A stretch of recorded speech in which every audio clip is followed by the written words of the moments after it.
to own a gun What? than British people. What? Which might sound like sarcasm. Insane! Hi and welcome back. So today we are discovering 7 things that you Americans have more, probably something like freedom, than we Europeans have. Yeah, I'm very excited to see what he brings up. Because, you know, our cultures are very different in some things, and in others they are very similar, because we're all still Western countries.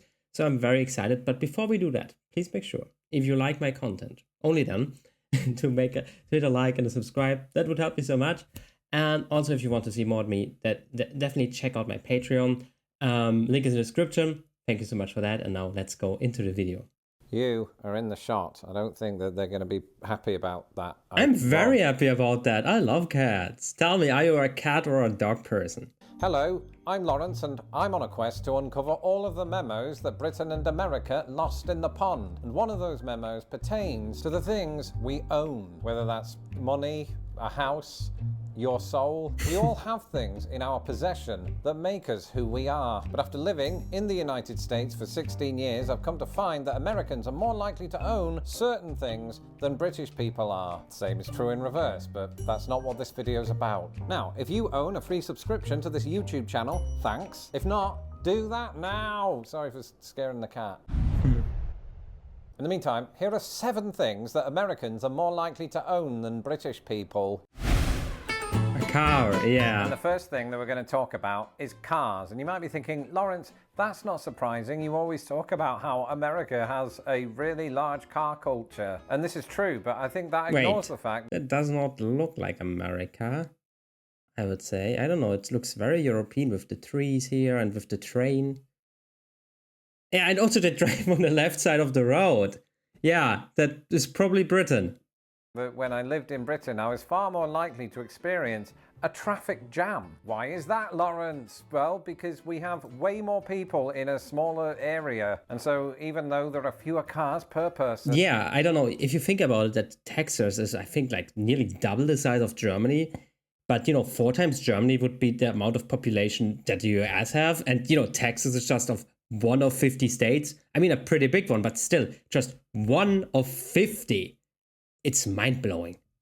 And there are still millions of cars. So that probably cemented in my head a false impression of just how many cars we have in England compared to here. But there's no arguing with facts, even though some of you try. In the US, about 91% of households own at least 1 car, while in the UK, it's closer to 77%. Of course, Americans don't just stop at 1 car. They're often juggling 2, 3, maybe 4 vehicles per family. Practically enough to start a per car family. dealership. Okay, but still, that's crazy. I mean, you maybe have 2, and if you have maybe an adult-ish son, daughter, you maybe have 3, but even then you mostly have just 2.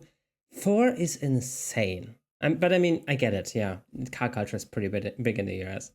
This partly explains why in the state of Montana, each resident averages nearly 2 cars. In Britain, if somebody owns 2 cars, they're either a millionaire or a car thief. In fact, the idea of parking more than 1 car outside of your average British home sounds like a logistical nightmare. So while Brits are debating whether to pay for an MOT this year, Americans are hopping into their pickup trucks, SUVs. Okay, I need to ask you, how is it with insurance? Is it mandatory? Probably not, because, you know, in the United States, freedom, you probably don't have to have insurance. Because, you know, if you own a car, you have to have insurance in Germany. And this is like, depends on how many, you know, how old you are, all of that stuff. Like, let's say 700 euros per year. You know, if you have, like, also depending, of course, of the car this year, it's more like 1,000. And if I would be like having so many cars, this would be outrageous for the, like, insurance. And maybe even a spare sedan. Perhaps one of the more surprising entries on this list is that Americans are more likely than British people to own a dog. Firstly, I can say that anecdotally, as somebody who lived in Britain for a long time and didn't own my own dog, but did after I moved to the United States. Therefore, that's proof. It's just not very good proof. But before we look at the facts again, I have more anecdotes. Because initially, after I moved to the US, I lived with my in-laws who had 240 dogs. It was 3 dogs, but I mean, still, 3 dogs feels like a lot, especially as somebody who raised a puppy last year. And yet it feels like it's not particularly uncommon in America. In Britain, as my wife said to me the other day, we seem to have a concern about leaving dogs alone when we go to work, which is fair enough, but I'm, you know, a YouTube sensation. I mean, I can also give a story to this lately. Lately, I was just walking around Vienna, doing my groceries, you know. And then there was a random dog just standing next to me without, you know, normally then you see already in a few meters distance, right, there are the, how to say it, the parents. I don't know how to say it in English, you know, just the owners coming. But there was nobody. And, you know, it doesn't also look like that, and that there were anybody that was responsible for him. And I was like, what are you doing here? And, you know, it is so crazy because, I don't know, is it uncommon to see a unowned dog in the US? Because I don't know, I have never seen anything like this in Europe, not even once. I mean, of course, in Asia, when I was in Asia all the time, but in Europe, not even once. And I work from home, so I don't have that problem. Lawrence, we really need to work on your relatability. That said, it is one thing to feel that Americans have more dogs than British people. Once again, here's voiceover Lawrence from the basement to give you the facts. Statistically, around 40% of American households have at least one dog, which means that the other 60% have made a mistake. Compare this to the UK, where the percentage is thought to be between 30 and 36%. So why is there a disparity? Well, maybe it's because dogs require something that we as a nation of British people haven't quite figured out. Love? Enthusiasm. Either way, Americans don't just live with dogs, they treat them like royalty. Doggy daycare, pup cups, Halloween costumes. And true, yeah. Dog culture, like what I see from movies, shows, of course, that's always a little bit exaggerated. But it's so much more extravagant in the US than, you know, you have a dog. That's it. You know, you have a dog, you need to go out with him. That's it. In Germany. A little bit much, but then I remembered Arthur has enjoyed all 3 of those things. Dogs bring us joy, but there's one animal out there that insists on doing the opposite. Data brokers. Data brokers are those entities that sell your personal information, be it your ad. Yeah, if you need it, check it out over his link. Please hit like and subscribe. It would help me so much. Thank you. A gun, yeah. You're not going to believe this one. When I was doing research for this video, my face turned into thumbnail Lawrence. Because, and I hope you're sitting down for this, Americans are more likely to own a gun than British people. What? Which might sound like sarcasm. Insane, right? But one thing that often doesn't get spoken about when it comes to Britain is we do have guns. It's true. Contrary to popular belief, not all guns are completely banned across the UK. They're just heavily regulated. In order to obtain a rifle or a shotgun, a civilian must obtain applicable licenses and must have a valid reason for owning one. These reasons include sport shooting and hunting, but don't extend to firing off a few rounds at midnight on New Year's Eve. And yes, that last sentence was aimed at Chainsaw Jim. However, as is famously known, this pales in comparison to gun ownership in the United States. In the US, it turns out there are more guns than people. For every 100 Americans, there are about 120 firearms, making it the highest such ratio in the world. For sake of comparison, 100 Brits will statistically have about 5, which is similar to the percentage of Brits that have been thrown out of a pub. Coincidence? I don't know. So Brits often ask me, ooh, Lawrence, how many guns do you see every single day? And the answer to that is next to 0. Because unless you happen to be friends with hunters... Yeah, I think there's a big misconception that many Europeans have about this. You know, that is probably one of the biggest lies that we tell ourselves, is that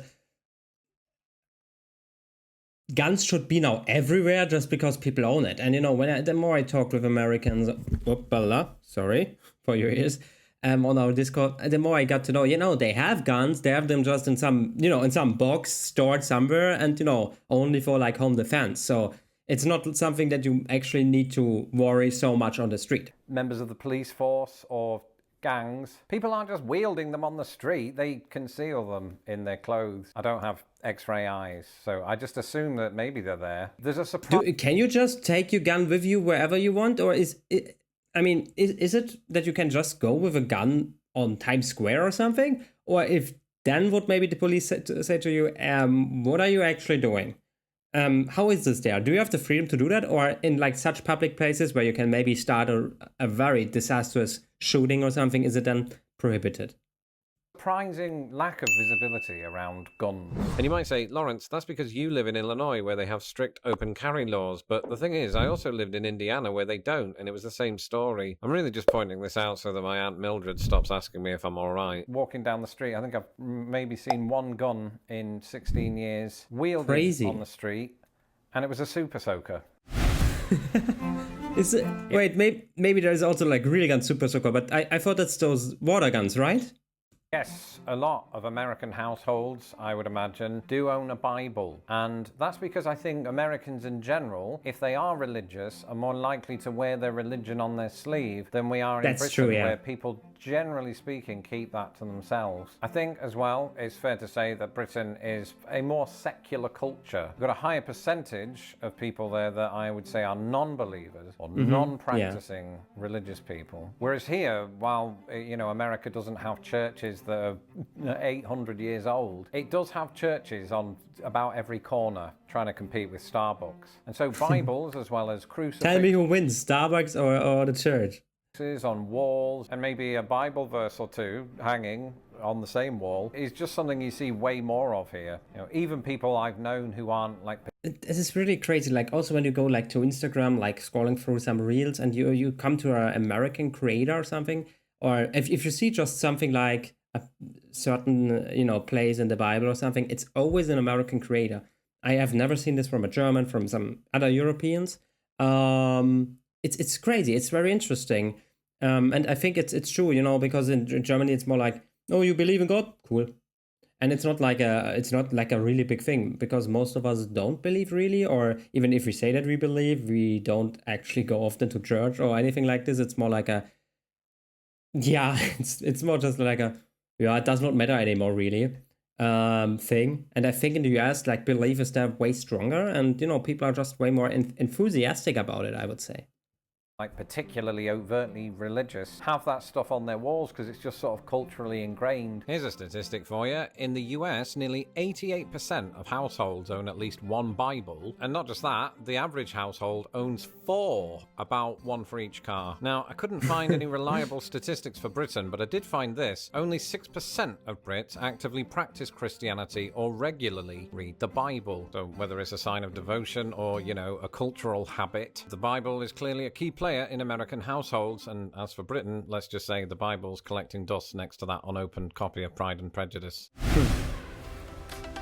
Gym memberships, and some of you might be watching this going, isn't America famously kind of overweight and out of shape? And while there are very much elements of that, it's also a country of extremes. We talked about this recently, to the extent that gym culture, just like car culture, just like any other embedded culture within American culture, is a real thing. You could be driving through Chicago just down the street and you look to your right and see people working out through a window. And these are not uncommon. But for me, growing up in Britain, I think the last time I went to a gym was at school. Actually, I think that's still the case. I don't know why that is. I think we're a nation of joggers, so we like to work out that way, and cycling. Germany too, but it is shifting, I would say. It is shifting more towards gym and less towards jogging. I think our country has the infrastructure for outdoor exercise more perhaps than the United States does, where also I think you're less likely to find a sort of public swimming bath. Like, they do exist here, but in Britain they're far more common, although the one that I grew up with in my hometown closed down, so I don't know how true that still is. I think it's just... That actually gave me always a problem to explain those things, because the German word Freibad, so free baths, so free means outdoors here in this context, not free of clothes, we have also those ones. Basically, it's just a public swimming pool with multiple pools, with like things you can jump off, all of the stuff. And I don't know, like, I don't want to say swimming pool, because, that's for me like a small thing. And I was always like trying to explain to Americans what I mean. And they were always like, yeah, you have a small swimming pool. And I'm like, no, it's actually like a thing that is giantly in the middle of the city and everybody can go there. I don't know.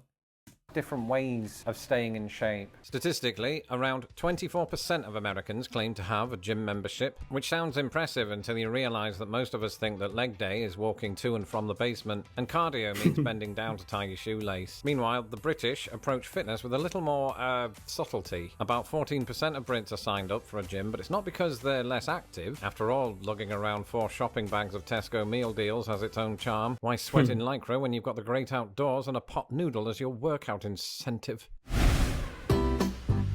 And yes, something that you might wear at a gymnasium, Sweatpants. I remember having a pair of sweatpants when I was a child. I don't remember owning a single pair since then. In Britain, it could be that we're less likely to embrace casual fashion, although I do remember shell suits. Here... Yeah, when I, for example, I lately also go sometimes just out like in sportswear because it's comfortable, it's nice, and I always feel weirdly looked at. I don't know if it's just like, I think people are actually looking more at me.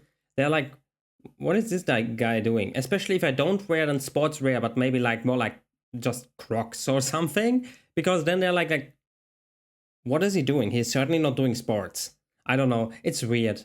Yeah. So I can see that.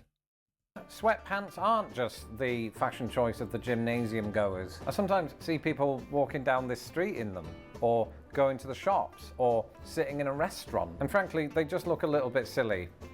Although I've just remembered I was wearing a raccoon suit earlier. So what do we think, voiceover Lawrence? Are your observations of sweatpants accurate? Americans are nearly twice as likely to own a pair of sweatpants compared to their British counterparts. Twice! And that's not just some stat I've made up. That's a stat that ChatGPT just made up, but it sounds right. Meanwhile, across the pond, Britons seem to reserve their sweatpants for painting the house. It's less Netflix and chill, and more DIY and drill. But maybe it comes down to the weather. I mean, Americans enjoy a cozy sweatpant year-round thanks to air-conditioned bliss, whereas Brits don't do that. So is this a love story between Americans and their joggers, or just a cultural misunderstanding about what's truly formal wear for a Target run? Either way, the numbers don't lie, even made-up ones. Sweatpants are basically America's second uniform. Not to finish talking about toilets, but we're going to finish talking about toilets. Because in the vast majority of the more than 10 American addresses that I've lived at, there has been a second toilet. Am I complaining? No, because then you get one to yourself when you live with only one other person. Mine's the basement one. But in Britain, a second toilet within a house, I think would be considered a luxury. And maybe that's down to the fact that our house... I would not say so in Germany. If he really talks about a house, because then you have mostly like a guest toilet, and you have like, a bathroom, shower, bathtub, toilet. So basically, I would say like 2 is considered normal. 3 would be a little bit much, but even there, like if you have like multi-story houses or like bigger, older houses, that is not uncommon. I think my grandpa and grandma have one. Yeah, in their house, I think there is a 3rd toilet. So yeah, I think it is okay there, yeah, maybe, but it's not that you only have one toilet if you really talk about a house. Our houses are smaller, or that we don't have White Castle. But I think every address that I lived at in Britain had just the one, which is really bad when it gets blocked and you live with 5 people. According to a recent survey, 65% of US homes have 2 bathrooms, compared to just 27% in the UK. Now, that's not just convenience, it's a logistical dream. Imagine never having to queue up at 7 a.m, dodging flatmates in fluffy robes while clutching a toothbrush like a weapon of war. So why is there a disparity? Well, it boils down to that thing again, space. The average American home is over twice the size of the average British. That would be like the first one, of course, but the second one would be considered a very luxury home in Germany, unless you are literally in the middle of nowhere, because then it's like, okay, yeah, you're in the middle of nowhere, so I know where you saved your money. Meaning there's plenty of room to fit that extra throne, although in Britain we do have actual thrones. Anyway, that was it. I'm sure there are plenty more things that Americans are more likely to own. If, for some unfathomable reason, you like these videos...